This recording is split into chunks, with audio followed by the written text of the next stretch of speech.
सुबह मैम आपका बहुत बहुत धन्यवाद हमारे साथ जुड़ने के लिए। सुबह मैम, ये जो आपने आंदोलन छेड़ा है, आखिर ये है क्या? जितेंद्र, देखिए, ये राष्ट्र जागरण अभियान नाम से एक ऑनगोइंग प्रोसेस है और राष्ट्र जागरण अभियान के दो प्रमुख उद्देश्य हैं। पहला उद्देश्य है कि जितनी भी एंटी नेशनल फोर्सेस हैं, जितने भी लोग भारत के खिलाफ कोवर्ट वे में या ओवर्ट वे में प्रत्यक्ष तौर पे या अप्रत्यक्ष तौर पे हमारे देश को खा रहे हैं, हमारे देश को खोखला कर रहे हैं, उनको हम 135 करोड़ लोगों के सामने एक्सपोज करेंगे। चाहे हमें उसके लिए भारत प्रवास करना पड़े, चाहे हमें उसके लिए कॉलेजेस यूनिवर्सिटीज़ में जाना पड़े, नेशनल मीडिया पे हम उठाएंगे और लिखेंगे, लेख लिखेंगे, मैगजीन्स में, आर्टिकल्स में लिखेंगे। बहुत सारे तरह, सारे हर पंथ, हर समाज, हर वर्ग के लोगों के बीच में जाकर 135 करोड़ लोगों में सारी एंटी नेशनल फोर्सेस को एक्सपोज करना इसका एक मुख्य उद्देश्य है। दूसरा प्रमुख उद्देश्य है जितेंद्र कि हमारे भारत में देश प्रेम की या इंसानियत की कोई कमी नहीं है। हमारे भारत की मिट्टी में ही राष्ट्रीयता है, लेकिन वो जो एनर्जी है वो कलेक्टिव नहीं रह गई है। उसको कुछ पंथ सत्ता वालों ने और कुछ राज सत्ता वालों ने बांट दिया है। तो हम जो अपनी वो एकता भूले हुए हैं, जो हम अपनी वो कलेक्टिव कॉन्शियसनेस भूले हुए हैं, अपना वो जो मनोबल, अपना वो शौर्य पराक्रम का इतिहास भूले हुए हैं, उस शक्ति को हमें एकत्र करना है और उस शक्ति को एकत्र करके एक बहुत ही सशक्त समाज का निर्माण करना है। क्योंकि राष्ट्र निर्माण नहीं होता है, राष्ट्र तो हमारा ऑलरेडी आर्यवर्त है, तो उसका तो हम क्या निर्माण करेंगे, लेकिन राष्ट्र जागरण ज़रूर करना है। ये दो प्रमुख हमारे राष्ट्र जागरण अभियान के उद्देश्य हैं। आज का ही दिन, मैम आज का ही दिन आपने क्यों चुना इस अभियान के लिए? जी जितेंद्र, आपने बहुत अच्छा सवाल पूछा है। आज का दिन यानी कि 7 नवंबर राष्ट्र जागरण अभियान के लिए एक बहुत महत्वपूर्ण दिन है जितेंद्र। देखिए, हमारे एक बहुत महान संत साधु करपत्री महाराज, कोई किसी इंट्रोडक्शन के मोहताज नहीं है, सभी लोग उनको जानते हैं, लेकिन जो युवा या जो आज के प्रेजेंट लोग नहीं जानते हैं, मैं उनको ये बताना चाहती हूँ कि करपत्री महाराज को धर्म सम्राट की भी उपाधि दी गई है। तो करपत्री महाराज के आह्वान पर सैकड़ों की तादाद में साधुओं ने 7 नवंबर, आई थिंक 1966 था, if I am not wrong, आप फिर भी चेक कर लीजिएगा, उनके आह्वान पर गौकशी के खिलाफ एक आंदोलन स्टार्ट किया था और गौरक्षा के फेवर में सैकड़ों की तादाद में साधु संत दिल्ली तक चल कर आए थे। और उनके ऊपर कांग्रेस के नेतृत्व में, आई थिंक इंदिरा गांधी जी की गवर्नेंस थी उस टाइम पे। हालांकि कुछ चीज़ों में इंदिरा गांधी जी का मैं मानती हूँ कि देश के लिए उन्होंने शायद कुछ अच्छे काम किए हैं, बट इस तरह की चीज़ें जब मैं देखती हूँ तो मेरा भरोसा नहीं हो पाता है जितेंद्र। इस तरह की चीज़ें जब मैं देखती हूँ तो मुझे लगता है कि जो हमारे साधु संतों की, हमारी भारतीय संस्कृति की, हमारे देश का सम्मान अगर उनके दिल में नहीं था तो आई एम सॉरी, फिर वो कन्विक्शन मुझे उनके लिए as a fierce prime minister नहीं आ पाता है। एज अ यूथ मैं ये बात बोल रही हूँ। तो देखिए, जब वो गोलियां चली थी सैकड़ों की तादाद में साधु संतों के ऊपर एक विधर्मी नेतृत्व के द्वारा, एक विधर्मी पार्टी के द्वारा, और उन साधु संतों की लाशों को उठाते हुए करपत्री महाराज ने रोते हुए एक श्राप दिया था जितेंद्र कि मैं श्राप देता हूं कि भारत के पार्लियामेंट में हिमालय में तपस्या किया हुआ एक साधु आएगा और वो साधु ही कांग्रेस का नाश करेगा। तो देखिए, ये हम सब देख रहे हैं कि हमारे माननीय प्रधानमंत्री नरेंद्र मोदी जी डेफिनेटली एक साधु हैं। वो पहुंच चुके हैं जहां उनको पहुंचना था और कांग्रेस का नाश भी अब मुझे लगता है कि अब बिल्कुल कुछ ही शायद बचा है उनका, जो देश के अंदर कन्फ्यूजन जो भी है, ज़्यादातर लोगों के सामने वो एक्सपोज हो चुके हैं। पूरे देश के लिए उन्होंने जो भी विधर्मी काम किए हैं बहुत ज़्यादा एक्सपोज हो चुका है और मुझे लगता है एटर्नल विपक्ष बन जाएंगे वो लोग। और ये कोई पॉलिटिकल बाइट नहीं है जितेंद्र, लेकिन मैं इसलिए बोलना चाहती हूँ कि राष्ट्र जागरण अभियान का भी आज के दिन को जो मैंने दिन चुना, उसके पीछे भी यही वजह थी कि राजसत्ता को तो अपनी ताकत मिल गई है। हमारे माननीय प्रधानमंत्री नरेंद्र मोदी जी के नेतृत्व में ऐसे ऐसे ऐतिहासिक काम हो रहे हैं देश के लिए जो कभी नहीं हुए, लेकिन अकेली राजसत्ता कब तक हमारा 135 करोड़ लोगों का वजन ढोती रहेगी जितेंद्र। मुझे लगता है कि अब सामाजिक वे में भी उस जागरण की ज़रूरत है, सामाजिक वे में भी हम लोगों को एक होने की ज़रूरत है और राजसत्ता की ताकत बनने की ज़रूरत है। कांग्रेस का मैंने एग्जाम्पल दिया, एक एग्जाम्पल मैं आपको और देती हूँ कि कार सेवकों के ऊपर गोलियां जिस सरकार ने चलवाई, हम सब जानते हैं, समाजवादी पार्टी।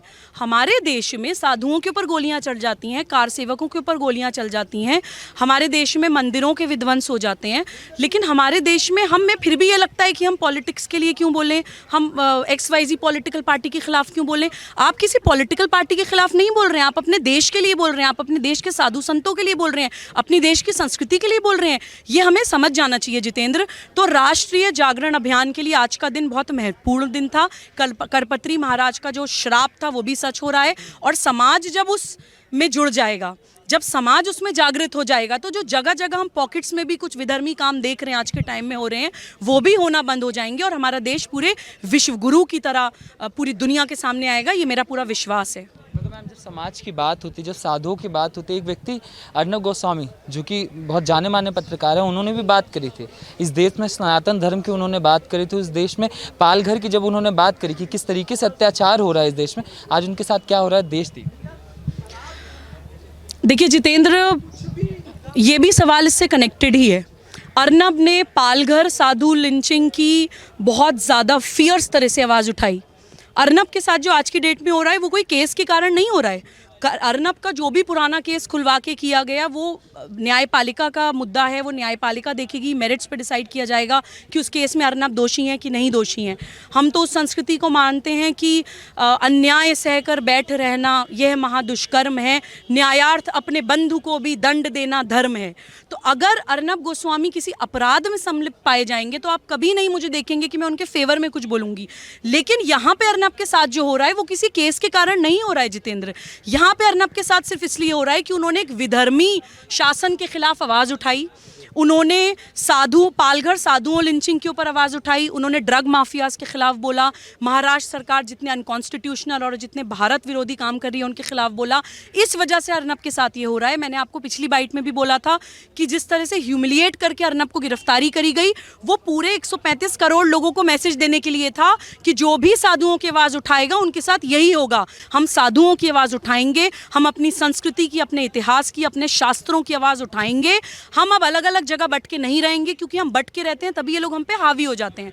जब हम लोग एक हो जाएंगे और अपनी शक्ति को पहचान जाएंगे, अपनी उस कलेक्टिव कॉन्शियसनेस को पहचान जाएंगे जितेंद्र, तभी इस प्रॉब्लम का सॉल्यूशन होगा। क्योंकि आप देखिए कभी कहीं भी कुछ होता है आपको एकदम भीड़ दिख जाती है विधर्मी लोगों की, नेशनल टीवी पे बाइट्स चलती हैं, 135 करोड़ लोग बैठकर देखते हैं, उनका मनोबल देख के हम लोगों का कहीं ना कहीं मनोबल टूटता है। तो मुझे लगता है कि अब वो टाइम आ गया है कि अगर बंगाल में कोई जलता है या बंगाल में कोई देश विरोधी या भारत विरोधी या हमारी भारतीय संस्कृति के विरोधी कोई काम होता है तो पूरा देश एकजुट होकर उसके खिलाफ आवाज उठाए। अगर महाराष्ट्र में कुछ गलत होता है तो पूरा देश एकजुट होकर उसके खिलाफ आवाज उठाए। कहीं पे भी कश्मीर में कहीं कुछ गलत होता है तो पूरा देश एकजुट होकर उसके खिलाफ आवाज उठाए। क्योंकि हम लोग अलग अलग जगह अपने अपने बैनरों, अपने अपने संगठनों, अपने अपने स्टेट्स में, अपने अपने राज्यों की लड़ाई अकेले लड़ रहे हैं जितेंद्र। जब हम कलेक्टिव आवाज उठाएंगे तभी इस प्रॉब्लम का सॉल्यूशन होगा। इसलिए मुझे लगा कि राजसत्ता तो अपना काम बहुत अच्छे से कर रही है, अब समाज सत्ता को अपनी जिम्मेदारी पहचाननी चाहिए।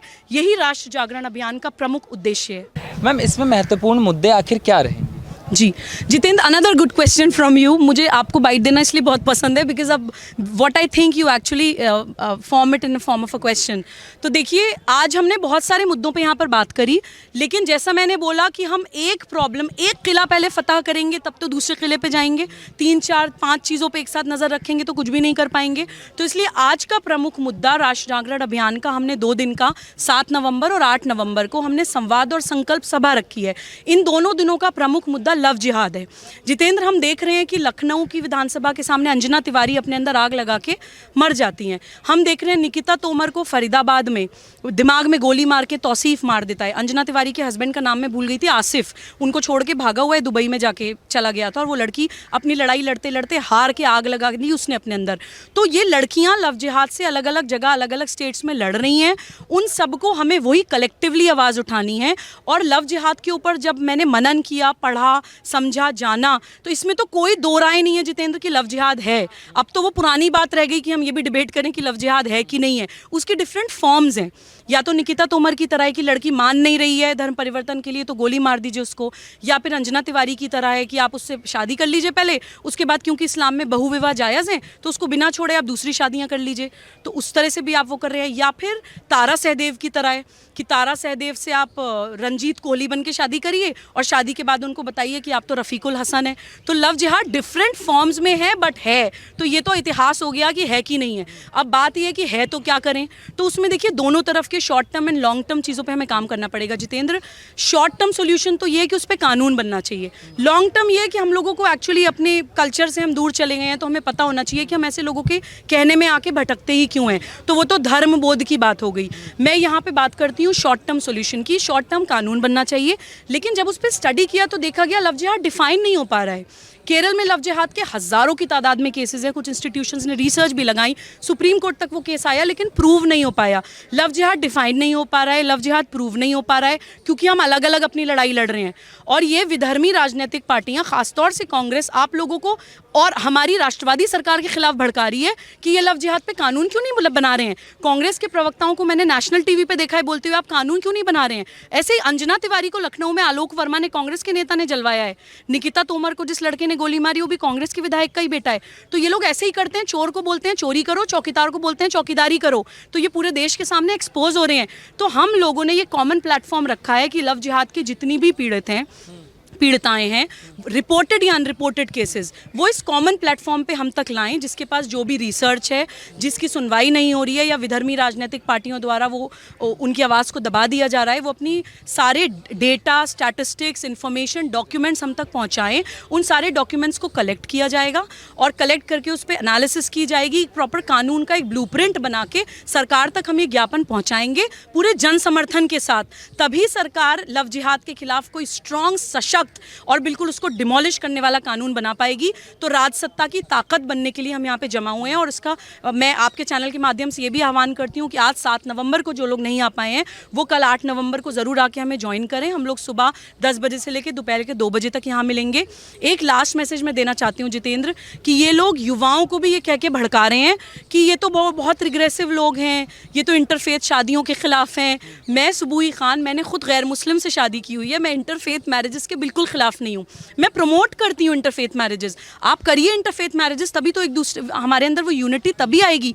स्पेशल मैरिज एक्ट में हमारी कंट्री में इंटरफेथ शादियाँ अलाउड हैं, लीगल हैं, लेकिन मैं खिलाफ हूँ जिहाद के।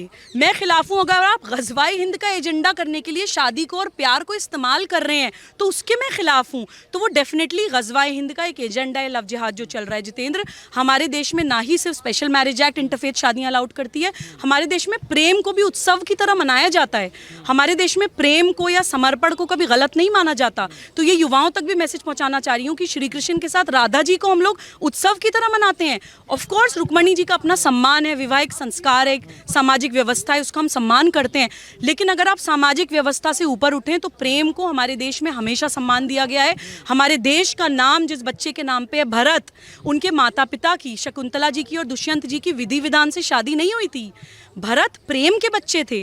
तो जिस प्रेम के बच्चे के नाम पे हमारे देश का नाम है, हम प्यार के खिलाफ, समर्पण के खिलाफ कैसे हो सकते हैं? लेकिन वो प्रेम होना चाहिए जितेंद्र, वो कोई एजेंडा, कोई स्ट्रेटेजिक और एक प्लानिंग वाला दिमाग लगा के देश तोड़ने का, जिहाद की कोई एक एक्टिविटी नहीं होनी चाहिए। तो उसके मैं खिलाफ हूँ और मैं उसके खिलाफ आवाज़ उठाती रहूँगी। और जब तक लव जिहाद का किला फतेह हम नहीं कर लेते हैं, हम इस पर काम, मेहनत करते रहेंगे और सरकार के साथ कंधे से कंधा मिला के 135 करोड़ लोग अब काम करेंगे। मैम, इसमें एक सिलेक्टिव पना हमेशा से देखने को मिला है। जो लोग लव जिहाद की दुहाई देते हैं और कहते हैं कि ये निश्चल प्रेम है, इसमें कोई चीज़ नहीं है। इसमें एक चीज़ देखी जाती है मैम कि अगर लड़की हिंदू है और लड़का मुस्लिम है तो प्यार है, मगर अगर लड़का हिंदू है और लड़की मुसलमान है तो अपराध है। जो दिल्ली में उदाहरण देखने को मिले, जितने लड़कों को मारा गया है, ये जो सिलेक्टिव पना है मैम। जितेंद्र, देखिए, हमारा देश बहुत ज़्यादा इंटेलेक्चुअल देश है। हम लोग बहुत बुद्धि वाले, बहुत दिमाग वाले हैं। हम लोग सब समझते हैं। ऐसा नहीं है कि हमारा देश को समझता नहीं है। हमारे साथ बस प्रॉब्लम ये है कि हम बहुत भावुक हैं। धर्म बोध की या एकात्मता की हमारे अंदर कोई कमी नहीं है। बस हमारे अंदर जो दबा दिया गया है या बांट दिया गया है वो है आक्रमण का प्रतिकार करना, वो है अपने हक की आवाज़ के लिए संघर्ष करना, वो है कलेक्टिव यूनिटी, एकत्र होना, अपनी आवाज़ की ताकत को पहचानना। वो हमारा तोड़ दिया गया है। सिलेक्टिविज्म तो पूरे देश को 135 करोड़ लोगों को समझ आता है। मैं कौन होती हूँ उनको समझाने वाली? लेकिन क्योंकि आपने शरिया का एक एग्जाम्पल दिया है तो मैं देना चाहती हूँ कि देखिए, लोग बोलते हैं शरिया कानून है। कानून की तो यूनिवर्सल एप्लीकेबिलिटी होती है। महिला पुरुष के हिसाब से कोई दोहरा चरित्र नहीं होता। अगर शरिया के हिसाब से किसी हिंदू लड़की का मुसलमान लड़के से शादी करना अलाउड है, तो शरिया के हिसाब से मुसलमान लड़की का हिंदू लड़के से शादी करना अलाउड क्यों नहीं है? कानून का दोहरा चरित्र कैसे है? ये सारे मौलाना और जो सो कॉल्ड रेडिकल इस्लामिस्ट्स हैं, मैं इस्लाम के जो रियल जानकार हैं उनकी बात नहीं कर रही हूँ, लेकिन जो रेडिकल इस्लामिस्ट्स हैं वो मुझे नेशनल टीवी पे बैठ के आए दिन बोलते हैं आप तो इस्लाम से खारिज हो गई, आपको तो ये कर देना चाहिए। अभी कुछ दिन पहले तो मुझे जानी घोषित कर दिया था। जानी में इस्लाम में जानी की सज़ा कोड़े और मौत है, तो नेशनल टीवी पे वो मेरे लिए घोषित कर रहे हैं कि मुझे तो सजाए मौत भी दे दो तो वो जायज़ है इस्लाम के हिसाब से। तो ये दोहरा चरित्र प्लीज़ मत दिखाइए, क्योंकि सारी दुनिया जानती है कि आप महिलाओं को सिर्फ एक बच्चा पैदा करने की मशीन समझते हैं। आपने हमेशा जब विदेशी आक्रांता भी आते थे तो हमारी बहन बेटियों के साथ बलात्कार करके अपनी नस्लें फैलाते थे। अब क्योंकि कॉन्स्टिट्यूशन आ गया है तो आप ऐसे रेप करके तलवार की जोर पे तो फैला नहीं सकते, तो आप उसको मुलम्मा चढ़ा के फैलाएंगे। तो मुलम्मा चढ़ा के ऐसे फैलाते हैं कि शादियाँ करके, ज़बरदस्ती धर्म परिवर्तन करके, बहु विवाह करके, और उनको ये लगता है कि भाई हमारी लड़की कहीं बाहर ना चली जाए, क्योंकि लड़की आगे बच्चे पैदा करेगी तो वो हिंदू की जनरेशन बढ़ रही है उनके हिसाब से। हालांकि मैं हिंदू को धर्म नहीं मानती, उनकी थिंकिंग के हिसाब से बता रही हूँ कि उनको ये लगता है कि ये हिंदुओं के बच्चे पैदा करेगी और दूसरे की लड़की, हिंदू की लड़की हमारे पंथ में आ रही है तो मुसलमान बच्चे पैदा करेगी। इसलिए दोहरा चरित्र, it is exposed in front of 135 crore people Jitendra. It is no more a secret any more. ये कोई सीक्रेट नहीं है। अब बात सिर्फ ये है कि इसको हम प्रॉपर एक स्ट्रेंथ के साथ आवाज़ उठा के सरकार का साथ देके इसका सोल्यूशन कैसे ढूंढते हैं। इन दोनों दिनों में और ऑनलाइन भी हम लोग जन समर्थन ले रहे हैं, लोगों से सिग्नेचर्स और उनकी परमिशन एंड कंसेंट के साथ सरकार के सामने proper well research document with जन समर्थन प्रोड्यूस करेंगे। अब मुझे लगता है कि राजसत्ता भी तैयार है और अब मुझे लगता है कि समाज भी तैयार है।